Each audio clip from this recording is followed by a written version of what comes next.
Bonjour. On entend dans la campagne sur la réforme des retraites que cette réforme dégraderait les finances de l'AVS. Qu'en est-il véritablement? Pour clarifier la chose, je me suis basé sur les tableaux livrés par l'Office fédéral des assurances sociales qui ont servi de base au débat du Parlement et qui n'ont pas été contestés.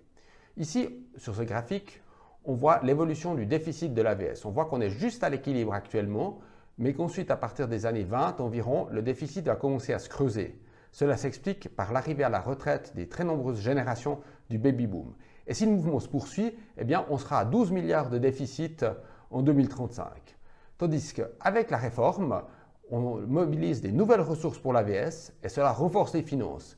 Et dans un premier temps, on recommence à faire des bénéfices jusqu'à 4 milliards vers 2022-2023 avant que ce bénéfice ne diminue. En 2029 environ, on sera encore à l'équilibre et puis ensuite, le déficit commencera à se creuser.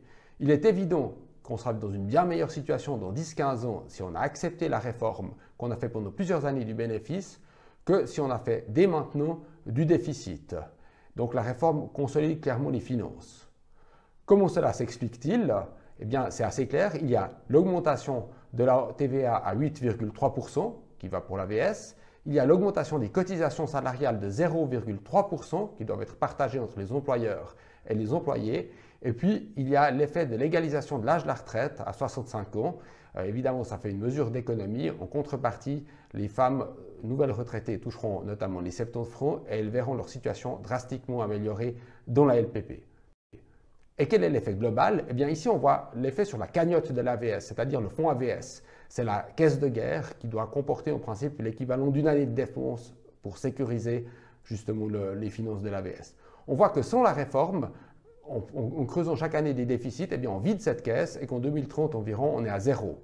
En revanche, avec la réforme, on continue d'accumuler de l'argent, ce qui nous aide à passer la bosse du vieillissement démographique. On voit donc que cette réforme consolide drastiquement les finances de l'AVS. Pour cette raison, je vous invite à voter 2 fois oui le 24 septembre.